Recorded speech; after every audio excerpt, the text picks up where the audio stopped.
First, you have some time to look at questions 1 to 6.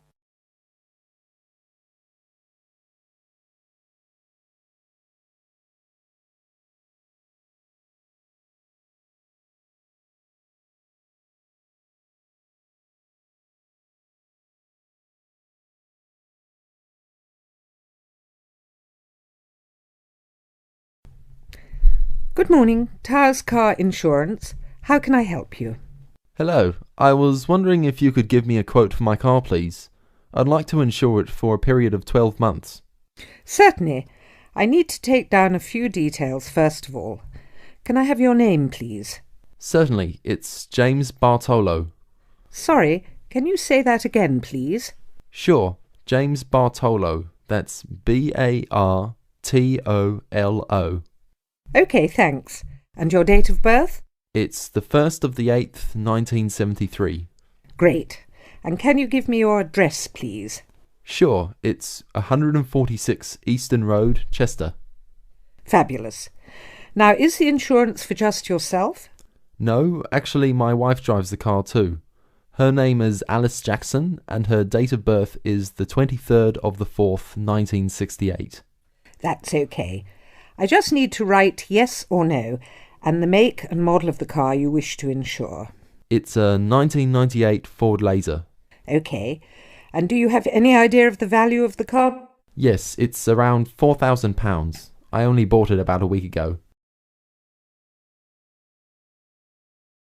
Before you hear the rest of the conversation, you have some time to look at questions 7 to 10.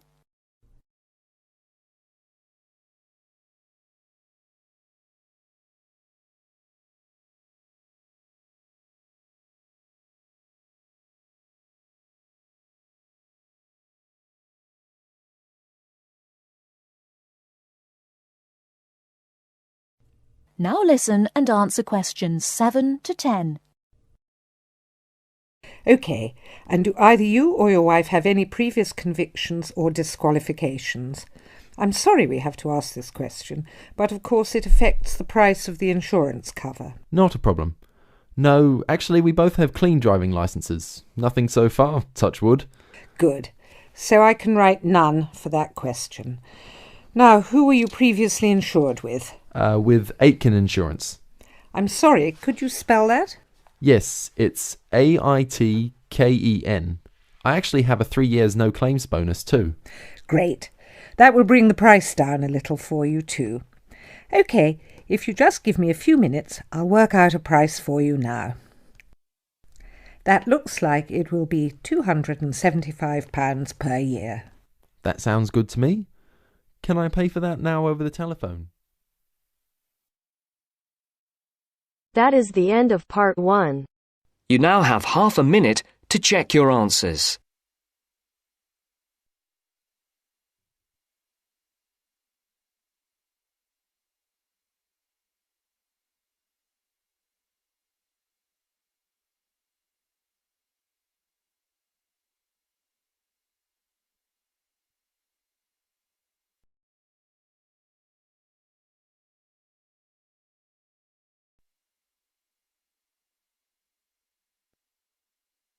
Now turns to part 2. Part 2. You'll hear a radio program on the process of making beer.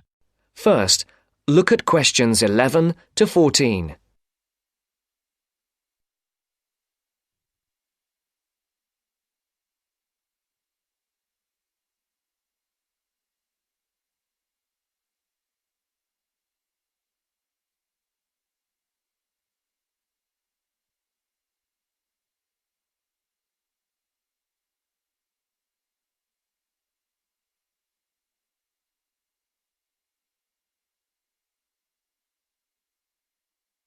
Listen carefully.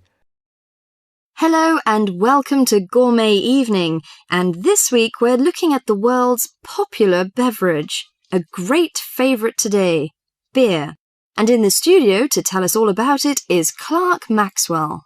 Beer is one of my personal favourite beverages, and I've got a number of facts, tips and trivia about beer to share with you. So, who invented beer and when? What is beer made of?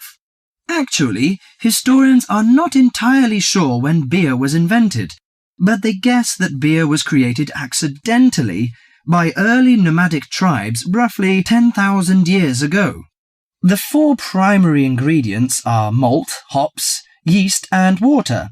Malt, which gives the beer a sweet taste, is made from barley soaked in water until its husks open and sprout. The sprouts are then dried and crushed. The small flowers of the hops vine are added partly because they taste bitter, helping balance the sweetness of the malt. Hops prevent the growth of bacteria that can spoil beer. Yeast is responsible for fermentation, which creates the alcohol and carbonation. Beer makers sometimes use additives or substitutes for malt or hops. Substitutes such as corn or rice can make a beer lighter or cheaper to produce. Before the broadcast continues, look at questions 15 to 20.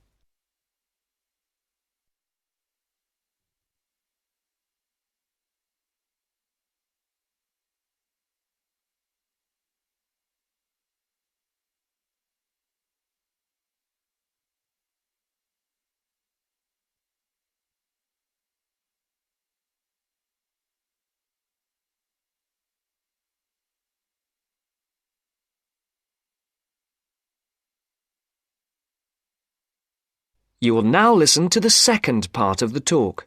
Adding fruit gives beer a fruity taste. Beer is not high in alcohol, as we know.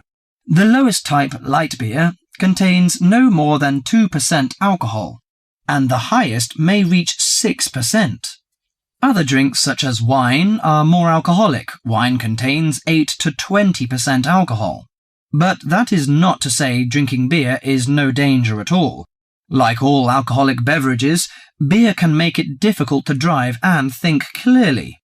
Excessive drinking can also lead to liver damage, high blood pressure, stomach ulcers, and other health problems.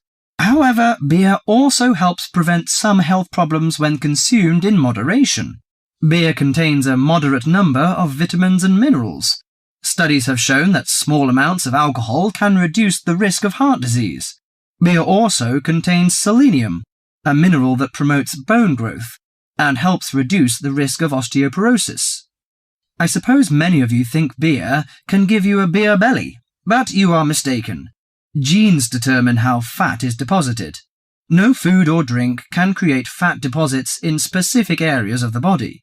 As with all foods, the more calories you consume, the more likely they are to be stored as fat and cause weight gain. Beer contains no fat and averages 150 calories per serving. Well, one more thing. Pay attention to the storage and containers of beer. They will affect its taste. It's a mistake that the taste of beer improves with age, like that of some wines.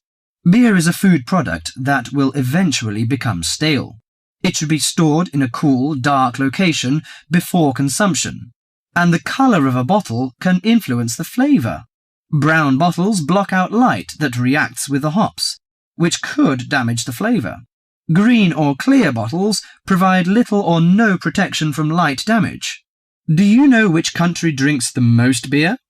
Although Britain is even on the list of big consumers, actually the Czech Republic consumes the most beer, at 156 litres per person per year, followed by Ireland and Germany. That is the end of part 2. You now have half a minute to check your answers.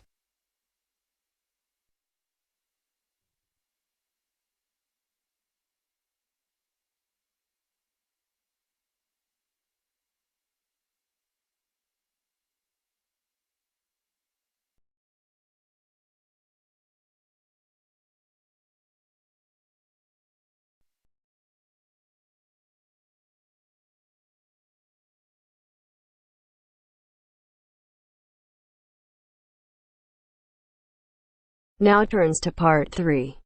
Part 3. You are going to hear the rest of the talk about family history. First, you have some time to look at questions 21 to 25.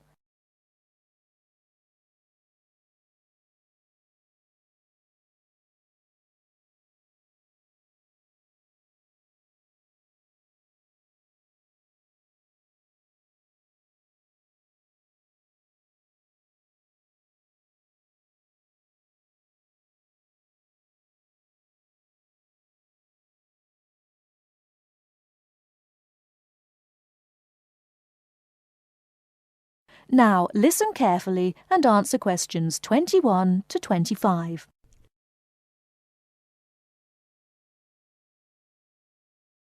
So, that's a few ideas about getting information. But what about methods of recording it? Of course, you can just write down what family members say. But it's even better if you can use a tape, so that you can record them as they're talking. Then you don't have to worry too much about making mistakes. You'll always be able to listen to it again. But whatever method you do use to record information, remember that it's very important to make a note of exactly how you got it. So, if you are using tape, always start the recording by saying the date and the place, as well as the name of the person you're interviewing. So, apart from people's memories, where else can you find information? Well, there are all sorts of documents, and they can be extremely useful. People keep lots of kinds of documents in the home, like photos or letters or diaries or birth certificates. And some people keep things from newspapers, like obituaries. Obituaries are announcements of a person's death, and they usually contain a lot of detail about that individual, like address, occupation, date of death, as well as the names and ages of the widow or widower and the dead person's children. So, be creative. Look around your home or the home of your relatives for any items that might contain clues, such as these about your family history. Okay? Before you hear the rest of the talk, you have some time to look at questions 26 to 30.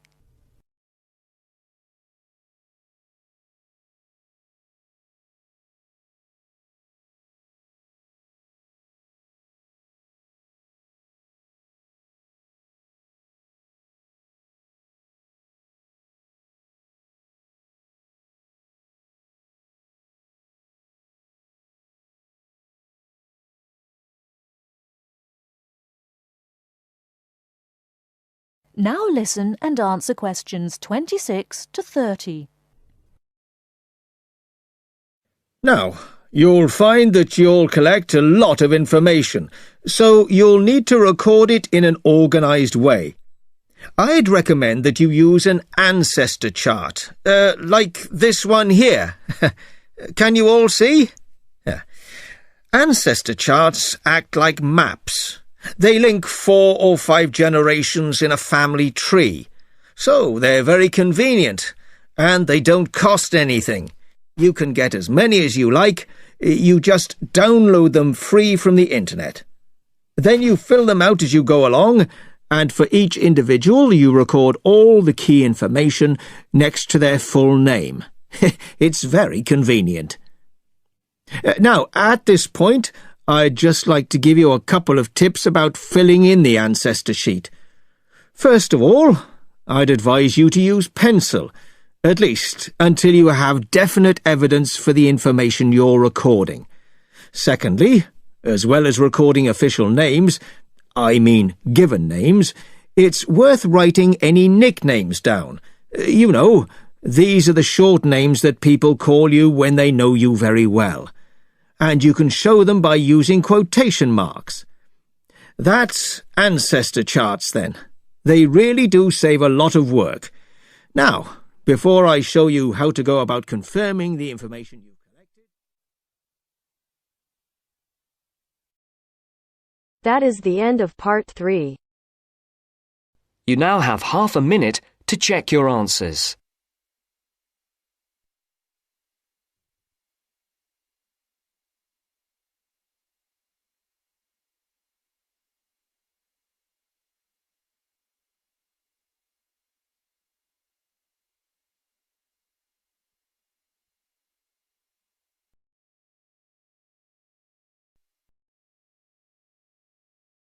Now turns to part 4.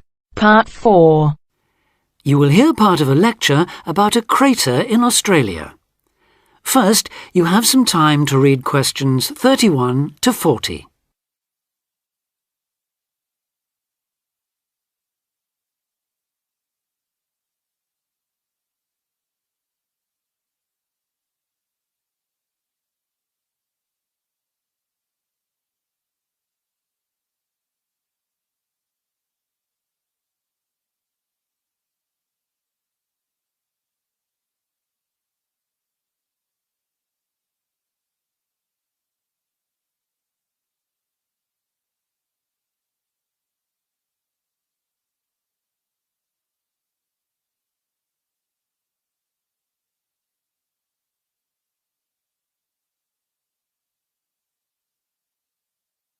Now listen carefully and answer questions 31 to 40.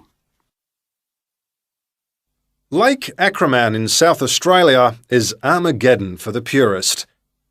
No other meteorite impact on Earth has stamped the surrounding rocks with such an abiding, unequivocal geological record of collision, earthquake, wind, fire and tsunami, the giant waves formed by major Earth movements. The story it tells is elemental, without dying dinosaurs or even Bruce Willis to complicate its simple message of destruction. First, the numbers. About 590 million years ago, a rocky meteorite more than 4 kilometres across and travelling at around 90,000 kilometres an hour slammed into an area of red volcanic rock about 430 kilometres northwest of Adelaide.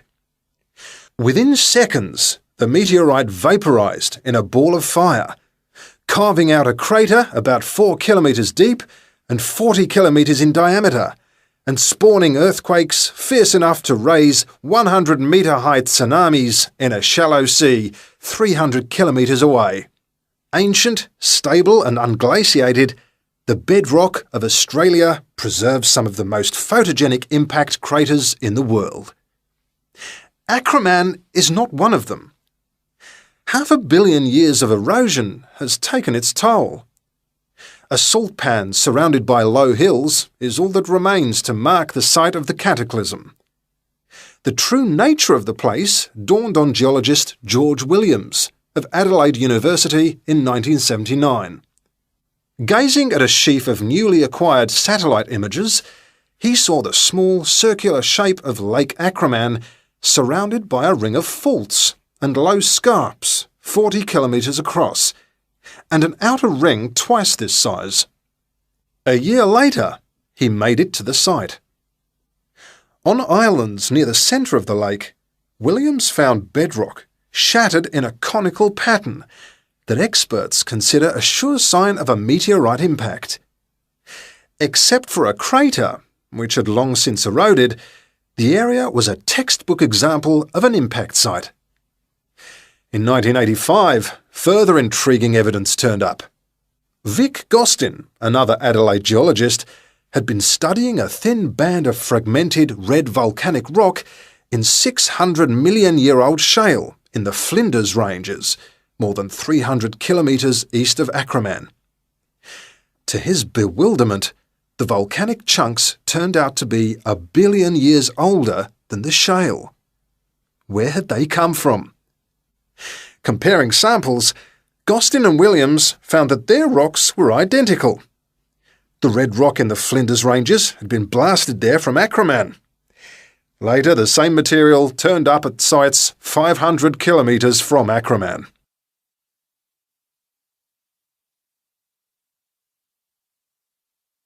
Everywhere, the bands of fragments showed the same structure.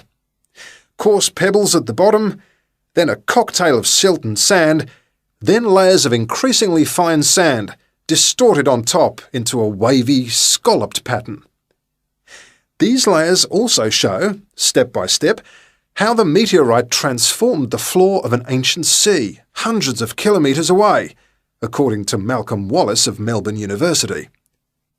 First came the earthquake.